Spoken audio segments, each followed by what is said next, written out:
Increasingly, farmers are trying to get out of the poison spiral. Using traditional Indian knowledge, they are whipping up portions and powders using plant extracts and animal waste to produce food that is rich and pure. They are using herbal pesticides like neem. As no chemicals are used, natural enemies of pests like birds and insects are thriving. Farmers like Tokiamodu in Warangal are now actually sticking in tree branches in the midst of their fields so that birds can perch on it and train their eyes on pests for their next meal. Green farming is finally in. These green farmers are waging a silent biological war against pests and are winning. This is the silver lining in an otherwise bleak scenario. Indian scientists at the Energy and Resources Institute in New Delhi have found faster ways to degrade pesticides like endosulfan in 15 days that would otherwise have taken decades. It is also working on development of plant-based pesticides that are environment-friendly and biodegradable. Out of the country's total pesticide consumption, 55% is consumed by cotton farming alone. Andhra Pradesh, which is heavily into cotton farming, spreads pesticide worth 7 billion rupees on its fields. Nature created 27 natural predators of the American bollworm that attacks the cotton plant. But pesticide kills the predators even before the bollworm has come on the scene. There are more than 13,000 pesticide peddlers in Warangal itself. A few years ago, farmers moved from traditional crops to cotton as the profits were high. But with pests becoming immune to poison, their losses started piling up.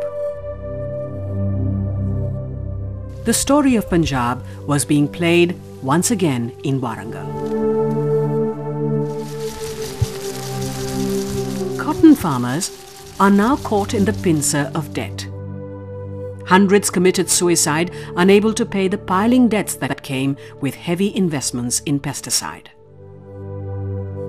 As pesticide is easily accessible, farmers or their family members were tempted to consume it to escape from the harsh realities of poverty. This is a hospital ward in Warangal with many such victims. With the soil wilting under poisonous chemicals, farmers are now moving back to the traditional methods of trapping pests with light traps. Insects get attracted to the light at night and then fall into their watery grave below, which is a pail of water mixed with kerosene. Agricultural production is possible without using any pesticides, and we must work towards building a world without using pesticides. A pesticide-free village is definitely possible. I think only commitment is required. We all now know that we have the power to destroy nature. But instead, can we use nature to help us live a sustainable life? The tragedy of pesticide poisoning can get transferred to the next generation due to genetic changes, as we have seen in Kasaragod.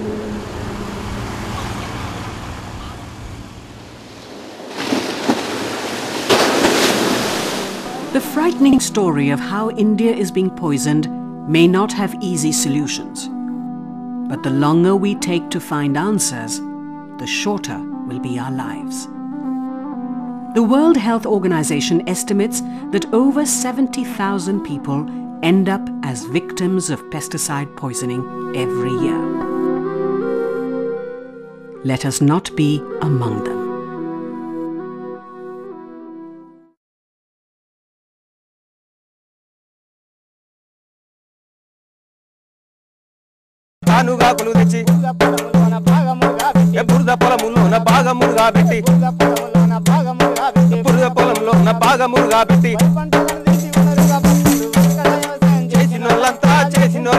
మందులేసి పంట పండించలేదు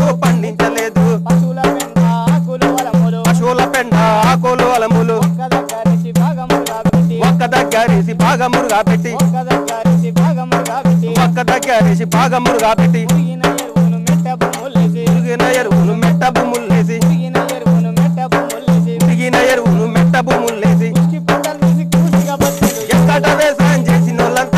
చిన్నోళ్ళంతా